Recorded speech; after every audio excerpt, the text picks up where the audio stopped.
اے انسانیت سے اسے کس طرح آپ لوٹا سکو گے؟ بتاؤ میرا باپ لوٹا سکو گے؟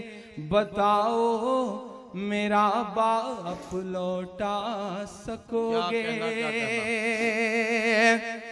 وہ گاندھی کہ اس دیش سے کہہ رہی ہے، وہ نفرت کے پریویش سے کہہ رہی ہے، وہ گاندھی کے اس دیش سے کہہ رہی ہے، وہ نفرت کے پریویش سے کہہ رہی ہے، سیاست کے معصوم چہرے بھی سن لیں۔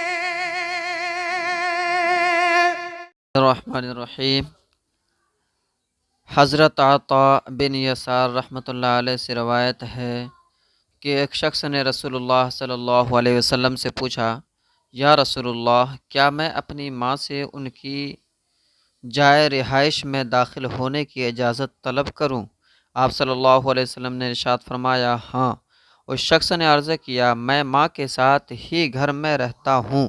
آپ صلی اللہ علیہ وسلم نے ارشاد فرمایا، اجازت لے کر ہی جاؤ۔ اس شخص نے عرض کیا، میں ہی ان کا خادم ہوں، اس لیے بار بار جانا ہوتا ہے۔ آپ صلی اللہ علیہ وسلم نے ارشاد فرمایا، اجازت لے کر ہی جاؤ۔ کیا تمہیں اپنی ماں کو برہنہ حالت میں دیکھنا پسند ہے؟ اس شخص نے عرض کیا، نہیں۔ آپ صلی اللہ علیہ وسلم نے ارشاد فرمایا، پھر تو اجازت لے کر ہی جاؤ۔ قبیلہ عنزہ کے ایک شخص سے روایت ہے کہ انہوں نے حضرت ابو ذر رضی اللہ عنہ سے پوچھا، کیا رسول اللہ صلی اللہ علیہ وسلم ملاقات کے وقت آپ لوگوں سے مصافحہ بھی کیا کرتے تھے؟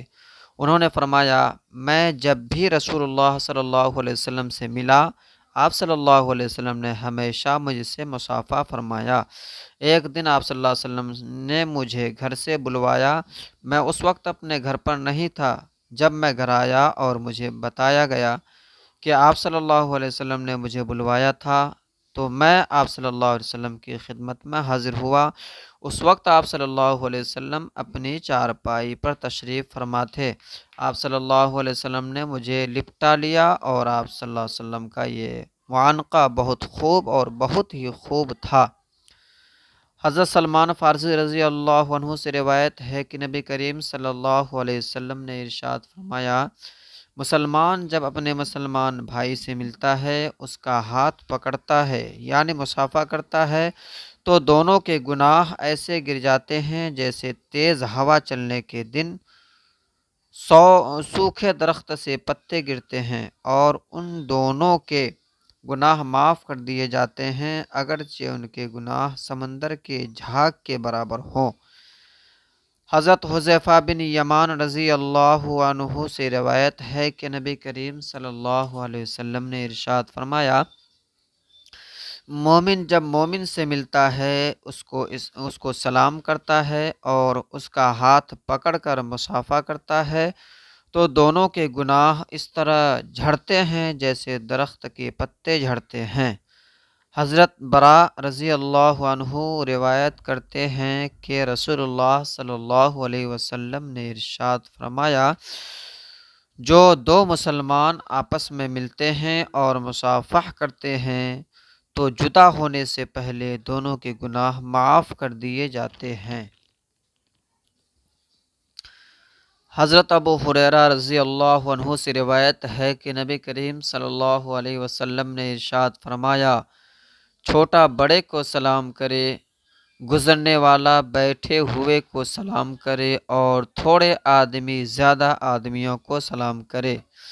حضرت علی رضی اللہ عنہ سے روایت ہے کہ رسول اللہ صلی اللہ علیہ وسلم نے ارشاد فرمایا، راستہ سے گزرنے والی جماعت میں سے اگر ایک شخص سلام کر لے تو ان سب کی طرف سے کافی ہے، اور بیٹھے ہوئے لوگوں میں سے ایک جواب دے دے تو سب کی طرف سے کافی ہے۔ حضرت مقداد بن اسود رضی اللہ عنہ فرماتے ہیں کہ رسول اللہ صلی اللہ علیہ وسلم رات کو تشریف لاتے تو اس طرح سلام فرماتے کہ سونے والے نہ جاگتے اور جاگنے والے سن لیتے۔ حضرت ابو ہریرہ رضی اللہ عنہ روایت کرتے ہیں کہ رسول اللہ صلی اللہ علیہ وسلم نے ارشاد فرمایا، لوگوں میں سب سے زیادہ عاجز وہ شخص ہے جو دعا کرنے سے عاجز ہو، یعنی دعا نہ کرتا ہو، اور لوگوں میں سب سے زیادہ بخیل وہ ہے جو سلام میں بھی بخل کرے۔ حضرت ابو ہریرہ رضی اللہ عنہ سے روایت ہے کہ رسول اللہ صلی اللہ علیہ وسلم نے ارشاد فرمایا، جب تم میں سے کوئی کسی مجلس میں جائے تو سلام کرے، اس کے بعد بیٹھنا چاہے تو بیٹھ جائے، پھر جب مجلس سے اٹھ کر جانے لگے تو پھر سلام کرے، کیونکہ پہلا سلام دوسرے سلام سے بڑھا ہوا نہیں ہے۔ یعنی جس طرح ملاقات کے وقت سلام کرنا سنت ہے، ایسے ہی رخصت ہوتے وقت بھی سلام کرنا سنت ہے۔